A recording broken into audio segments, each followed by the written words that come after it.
and thanks for joining us today on episode 15 of the Leading Adam podcast. Today, Adam and I get to chat about an article we caught on burnout, which I know so many of us have experienced before and deal with as leaders. And so we can't wait to talk with you more about that. The Leading Adam podcast is hosted by me, Adam Binkerd. I've spent the last 10 years researching how a healthy human experience is the key to innovation in student retention and education. And now I'm taking to the mic to share what I've learned. Hear how I've defied the odds and transformed from a landscaper to a national expert in student success in less than 10 years. Not an educator? That's okay. Stay tuned for entertaining stories and practical takeaways about leading self, leading leaders, and leading culture. The Leading Adam podcast is co-hosted by Erika Crabtree, produced by Chris Spangle, and sponsored by 240 Solutions. Connect with us at 240solutions.com. And I hope you'll stay tuned because together we can change the world. Good morning. Hey, good morning. How are you? I'm good. Episode 15. That's right. I'm looking forward to this conversation about burnout. It's a hot topic. It's one of those things like everybody's burning out. Well, not everybody, but I hope everybody's not burning out. Well, I mean, we all have probably That's at right. some point, but I think it's going to be a really good conversation. But the fall weather. Oh my gosh. It's beautiful. Taylor Swift's in town. She is. My daughter went last night. It was Did she? Epic. Yes. Okay. She said, Is she a Swiftie? Oh, of course. She said that Taylor was even better in person than she even imagined. Well, that's cool. And yeah, so Are you a I was Swiftie? excited for. I have two daughters, so it's hard not to buy into all of that and be excited about it. And I saw the Eras Tour movie, which was very good and very fun. So I think I have to consider myself a Swiftie. Okay, so To some degree. First, I was watching. I was probably scrolling Instagram or something.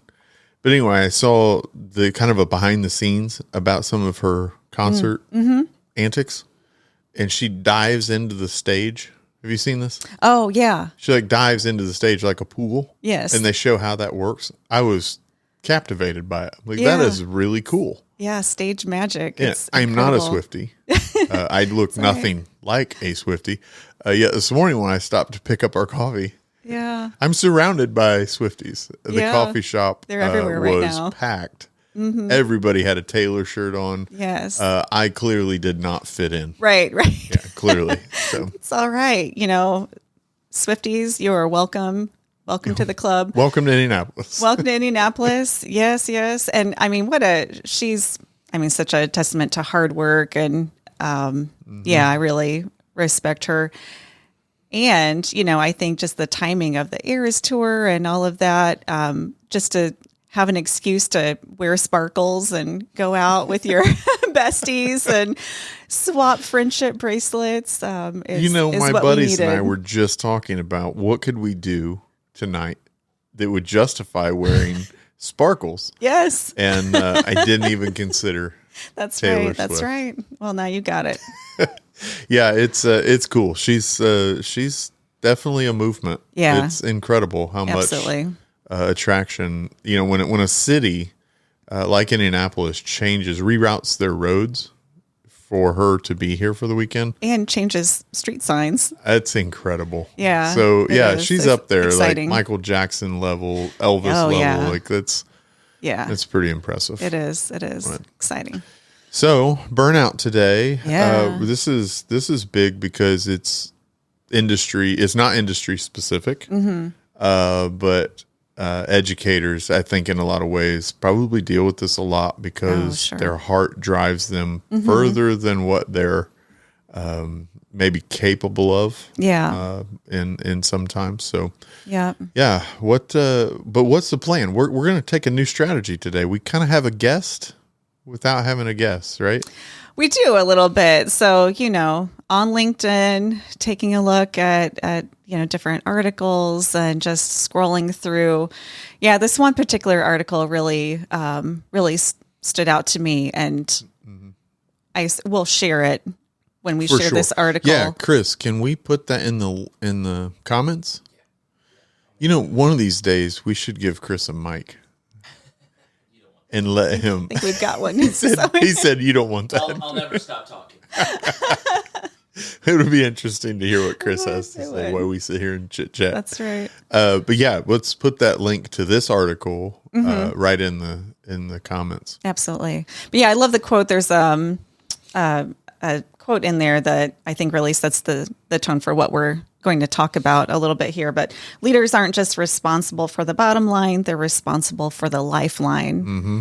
When you think about just employees and things are stressful at work. We're all just projects going on, lots of day-to-day, all the tasks, all the things that need to be done. That to-do list never really seems to get any shorter. Mm-hmm. There's, stressors to perform. And then, you've got layered in just things going on in your life outside of work. Right.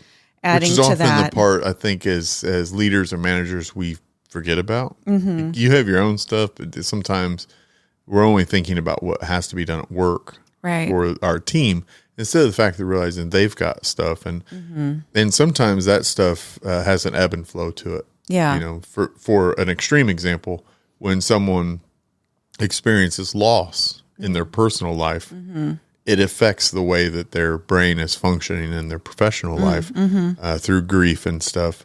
That's more of an extreme example, but sometimes it's just a matter of getting the kids to school or getting them ready for field trips and all this extra stuff. Sure. Just all the day-to-day distractions. And I liked one of the words that was used in the article that really stood out to me was the concept that burnout comes from a sustained level of stress. Stress comes and goes. There's ebbs and flows. No, rhymed. But I think sorry, what? That rhymed. That was good. Oh, good. Comes and goes, ebbs and flows. Drop that beat, Chris. Let's do this thing.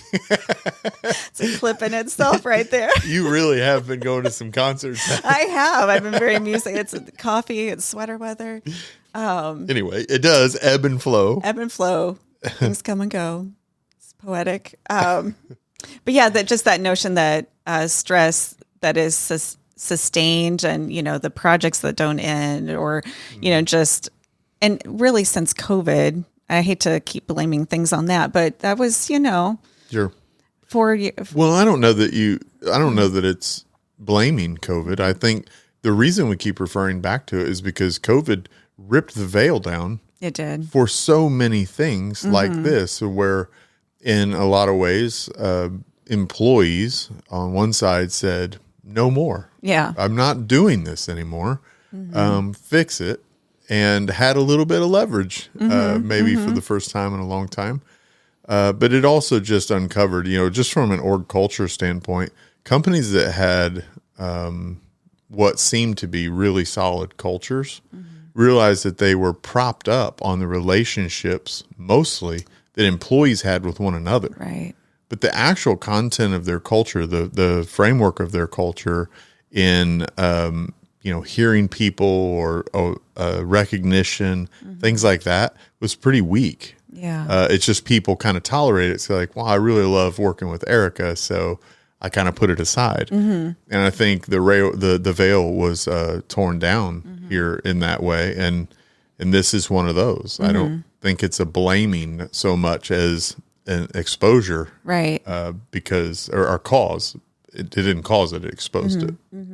Yeah, that's a great point, and we've talked a little bit about this before, like just the types of things, and the article mentions this too, like things that maybe an organization might do to promote well-being with their employees. You throw the pizza party, you drag in a ping-pong table, just some of these. Food truck on the curb. Yeah, jeans on Fridays. Right. It's my favorite. Those are nice, but they don't really get to the root cause of the burnout. Right. And then for someone maybe, and just kind of thinking through in times where I've felt burnt out or maybe like, a lot of work going on, I got a lot of tasks to do. The pizza party that I have to take time out to go to in the middle of the day seems like another add-on that adds to that stress, and it doesn't relieve stress. It kind of adds to it, even though in the moment, like it's good to connect with my fellow coworkers and things, but it just kind of adds to that stress in some ways. So it doesn't really solve anything. Right. So I liked in the article, it talked about what is the responsibility of the leader to prevent or. Well, I think that's why I enjoyed burnout. this article, which was Dr. Starr. We didn't say, of course, the link will be in there. What I liked about that is she took the responsibility and put it where it needs to be with leaders. I think it's so easy to go, well, burnout's a personal issue. Right. And part of that's true. Yeah, like I have a responsibility as always, Right. as a leader, as an employee. I definitely have a personal responsibility. But I think that it's too easy to shirk the responsibility as a leader and going, okay, well, what's my contribution to helping mitigate burnout? And one thing that I really wanted to be mentioned in the article that wasn't is I think we need to stop using the terms work-life balance, right? Because this is an illusion. It's not possible. Right. I work minimum 8 hours a day. I don't spend that kind of time with my kids and my family. Otherwise, the lawn wouldn't get mowed, dishes wouldn't get done. Right? I mean, we don't sit and have time together like that. And so balance becomes an illusion something that's unattainable. Right. I think we need to it helps to change the language. How do we help around burnout? Well, let's start socializing this idea of harmony. How does my work harmonize with my personal life? Right. And I think that opens up a new conversation. And from a leader standpoint, it's like, okay, I can't help you balance your life, but I can help you harmonize it. Right. In a way of what you do here and how you leave here and those kinds of things. And I like the word harmony, especially in this remote work life, or if someone's working hybrid or things like that, where the lines are very blurry between work and personal life, because you're there with the laundry baskets and the kids that come home from school and, all of those things. So there is more of a back and forth, a harmony between the two. And I think sometimes the balance comes in recognizing, I don't hate the word balance when it comes to that, but I think it's not, setting the expectation that it's not, there's going to be balance every day is completely unattainable. But understanding that there are times where I'm going to have to be all in at work and really pouring into that. And then I need to balance that by finding, when the opportunity comes and we're carving out time to take a step back and say, okay, now I need to pour into my family. Right. I need to take the time off. I need to take a day. Right. And so there's that sort of a macro balance as opposed to a day-to-day. Well, and back to what you had started with is she sets it up, in this article. Burnout comes from sustained and consistent stress. Yeah. Distress, to be really clear. And when that's the case, and now I'm also wrestling cognitively with an unattainable goal of balance. Right. Again, I don't hate the word. Right. It's the intention's right. But getting down to brass tacks, the semantics of it's wrong. Yeah. Because at the end of the day, I didn't balance well. And what happens? Yeah. I blame myself. Right. Now I'm a failure. Right. And now all of a sudden there's more distress and now I got interpersonal conflict. And that's why you can look at it and go, well, as a leader, does it really matter if I use harmony or balance? Well, I mean, you decide. Right. Because it's understanding that's why so much of our perspective is about humanity, because it transcends all those other things. Yeah. And when you stop and go, you know what, the human side of this is to shoulder stuff. I didn't quite get it right. I can do better tomorrow. I should have spent more time with my kids. I should have stayed and finished that project. Yeah. All of us trying to work to say, did the scales balance today? Well, again, one simple thing. What if we eliminate that imagery? Right. Now we've changed at least our cognitive process around the success of my day, and always leaning still to, I can harmonize, because if I'm out of harmony, I just got to change the tune a little bit. Right. Right. I don't have to like run and get different weights and balance the scale. So I don't know. I guess my point being, it's a simple thing. And I think we write off the simple stuff, and we try to do these bigger things that sometimes are too expensive, too costly. But anyway, and I think at the core of it, I like what you mentioned there. And I think what resonated so well with me with this article and what 240 Solutions does and what we've talked about is really the first thing is understanding that as a leader, the employees, they're not just job titles, but they're people. At the end of the day, they all are people with different things going on, different, perspectives and emotions about things and feelings towards things. And so just being able to rest in that and accepting of that. And then, it talks about some great ways. I like some of the things that did mention, just pulling back that veil and, and understanding it's that notion of being perfect, the perfect balance that you just talked about, not attainable. So let's just get real with that.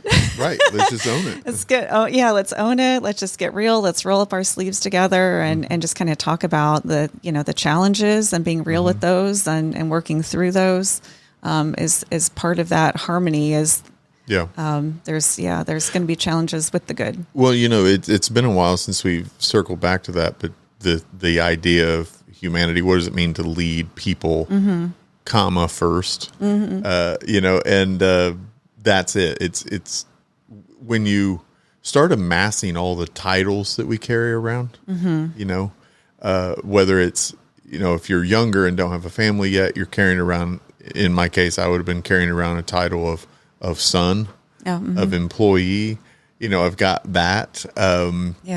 But the more you start amassing these, right, and now I become father, and I become husband, and community leader, and all of those, although they don't all pay, they all come with responsibilities. Yeah, and those responsibilities are where that stress originates from. Am I being a good father?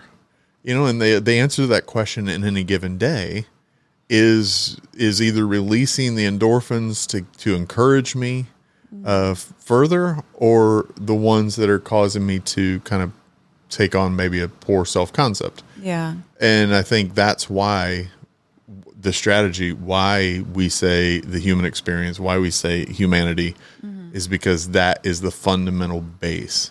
Before any of those titles, you're human. Right. And if I can work around that, if I can think about what that means, then I can lead more effectively. And it's so easy because now I can't think about, for you, if I'm your leader, I can try all day long to stand in your shoes and think about, how do I help you as a mom? Right. But you know what? I'm not a mom. So I have no idea. But I am a human, and I can stand there and think about that. Like, what is just a human thing? And so I think it is so much a part of this, and part of why we thought, let's start pulling some articles. Let's think through some of this stuff in a really human way. There was something else in this article that I was thinking about, and we started to kind of get down to their people. I was thinking about, anytime I've been asked in a workshop or in a consulting situation to kind of speak to burnout, I inevitably go to where burnout comes from. And it's a little bit different. Ultimately, yes, it comes from, scientifically, I should say, it comes from sustained exposure to distress. But I've always thought of it this way, that in the times, if I reflect back on my career, in the times I feel burnout, it's because I've been operating too long in my unnatural self. I think that's the way I simplify it. And for me, and then explaining that on to leaders is recognizing that sometimes I'm I'm required in my job to do a really tedious task. Takes tenacity, right, of mind and body. That's not my natural state. My natural state is more social, or I like to brainstorm. Yeah. Well, the longer I stay in the lane of tediousness, the faster I burn out. So it doesn't mean I can't do tedious things. Right. It means I need to balance those with my more natural self, sitting and brainstorming, that kind of thing. And that's another bit in here. I was really, really hoping that she would kind of get to there. Of course, these articles would be like hundreds and hundreds of pages if I wrote them. But anyway, I didn't see that in there, but I thought I wanted to bring that to the table for this conversation because I think it's important. I don't know, when you read through this, was there anything that you thought, I wanted to hear this? Or yeah, I think honestly, I think that kind of crossed my mind a little bit. Just like being in a state where it doesn't feel natural, and yeah, in my own reflection, I think it's so funny you mentioned that because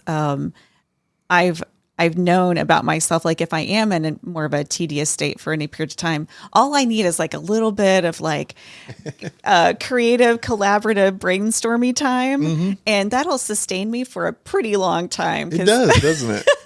I get really excited.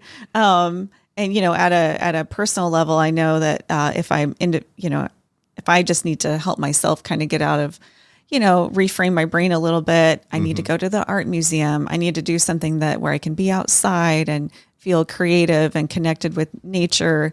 So yeah, I think, and being able to ask for that. So as a leader, being able to say, what do you need from me? How can I help with that? And as someone who reports to a leader, being able to say, here's what I need. I really would love a good 20-minute brainstorming sesh so we can, just kind of talk about things would be great. And I think sometimes in certain roles, there are the roles or the job of, if there's projects or the nature of work, sales is a big one where, those sales cycles, it ends and it starts up again. And it's like mowing your lawn. It is. It looks phenomenal. 3 days later, you realize it's going to be done again. You got to do it all over again. That's right. Start from scratch. I really value, and I think at the end of those cycles, or taking moments to reflect and pull together as a team and have a moment to, just sort of get out of the cycle, is really helpful. Well, I think it would be good to let's throw a resource, because, we're talking around something that you and I have used before. And like, you need a brainstorming session because you have engaged some tools to help you understand that about yourself. Right. And so that's the thing, is like, there's one thing to stop and ask. And I think for leaders, you do need to ask. Like, there's a practical thing. At least ask, what do you need? Sometimes that's a better question than how can I help? Right. Because if you ask me, how can I help? I'm thinking about the work that I'm doing. I'm like, I got it. You can help by staying away. Like, leave me alone, but a different question is, what do you need to feel energized? And so that's a great point, but there are resources out there. And one of them, which, it has nothing to do with our podcast necessarily. We're not endorsed by anyone yet. But the Working Genius, Patrick Lencioni's 6 Types of Working Genius, most intuitive tool I've ever seen for helping a team increase in both empathy and productivity at the same time. Like, phenomenal tool. And for a leader to start to understand the process, this is a really good plug for Working Genius. Pat, if you're listening, I love your stuff. Yes. But for real, let me say it, as someone who's been facilitating Working Genius workshops since the first year that this came out, I can tell you that it helps a leader process very simply and easily remembered the process in which all things get done. And in that, we understand the resource helps you understand, and the conversation around the resource helps you understand, when given the choice, how do I approach something that needs done? Yeah, like, am I on the side that says, you know what, I want to join that when it's clear what needs done so that I know exactly what to do and I can help finish it? Or do I want to join the process when there's ideas on the table so I can help filter that out to the right decision? Right. Or am I on the beginning of the process and we're going, sky's the limit? Right. What should we do? Yeah. But everything goes through that. And knowing that alone is so helpful. And I'll use myself and my wife as an example. My wife is from a working genius language, which we're not going to explain, is enablement and tenacity. So she's on the process of getting things done. She wants to be really clear, and she wants to be left to finish it. For me, I'm more discerning and galvanizing. So I'm kind of in the middle of the process. And for me, I want to kind of talk through the ideas and think like, okay, but what if this? Have we considered that? And it drives my wife nuts. Which is probably very stressful for her. Very stressful for her, because she's like, just tell me what to do. Yeah, Like, let me do it, you know? Well, sure. There's something that's really cool about that, because now I know I don't have that genius. Because doing what she does, which is fulfilling, finishing that tedious stuff when it's really clear, burns me out. So I reluctantly try not to put that stuff on her, because I don't want to burn her out.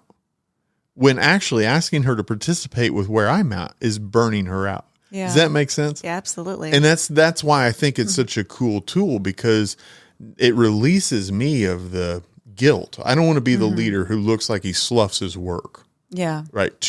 Well, I can't do the detailed stuff, so here's your job now. But if that person is fully fulfilled and energized by running something across the line, right, let them do it. Right. Right. But if they're kind of where you're at, if they're capable of that, but really want to participate in the thinking process, that's your obligation to pull them into that also. So anyway, it's a cool tool. I think it's super helpful for this conversation, because it helps us understand people in their natural approach to things that are getting done. Yeah, I want an opportunity too, as well. Like, as you're looking at your team and thinking of ways to maybe help an individual grow, or, things like that, like being able to identify, oh, this person likes to be a part of the idea sharing, bringing them into those types of conversations versus maybe someone who's not, might need a different type of way to be more involved, or, take on some stretch assignments or something in a different way that builds upon those strengths. It is really helpful. What else you got there on your little note sheet, your nerdy note sheet? My nerdy notes. I mean, you realize it's on camera, right? Our I do. listeners can see this. I know. Hi. I do. I love my notes. I do love notes. They're very important to me. Well, I think that, there were several things that the author mentioned about just, in terms of a leadership response. And, we kind of talked about like self-care, at the individual level, I think is a little bit different about how you address it organizationally. And she mentioned, just prioritizing, transparency, being authentic over perfection. Oh man, that's big. That word just automatically stresses me out. I mean, think about like that's an interpersonal thing too. But again, the obligation of the leader to create a space where it's okay to fail. Yeah. One of the questions we ask in our was we're measuring the human experience diagnostic that we use. One of the questions is, I know when it's a statement. I know when it's okay to try and fail. And that is important for psychological safety. But the leader can produce that by, from what Dr. Starr is mentioning, is first being authentic and transparent. And what she's saying is, you got to kind of go first. Like, hey, we didn't quite hit it. Yeah. That's okay. What do we do? Where do we go from here? Yeah. That part of this article was good. It's not long, but it's good. It's not. Yeah, not long at all. And then speaking over listening, we kind of addressed that. And then, prioritizing, understanding outcomes and being able to be innovative and well-being, could taking that over priority over defining success as productivity markers, I would call them, hours worked, which we all know is an indication of nothing, we wear it like a badge. Though, I know. We're all you so get into busy. a conversation with someone and you're like, oh man, I have 45 hours in already. It's Thursday. They're like, I got 60. What the heck? I didn't know this was a one-up conversation. Like, what's going on? Yeah, we really do. Like, somewhere along the line, we as Americans are like, if I work more hours, I'm better than you. Yeah. Well, that used to be the name of the game, right? The person who you come in first, you leave late. Those were all the hallmarks of a good, loyal employee who wanted to work their way up. Turns out they just didn't like being at home. I'm just kidding. Yeah, I know we're out of time, but I really appreciate this article. I think it's addressing something that we could write books and books and books on. Right. I think what I'm taking away most is there is a personal responsibility for me. I can't eat ice cream at midnight every night and expect to wake up and be my best. Right. There are some things on my side, but also as a leader, am I paying attention? Am I asking, what do you need? Yeah. Or am I trying to discover it? That's even more important. So that's what I'm taking away. And I really appreciated this article. Yeah, it was a really good one. And to add to that, I think one little thing is like a sub bullet to, what do you need? Doing, I think, little things to, whether remote or in person, checking in with your teammates, saying good morning. I know sometimes I've gotten, I'm having a bad morning. I spill my coffee. I'm stuck in traffic. We've all been there, right? Sure.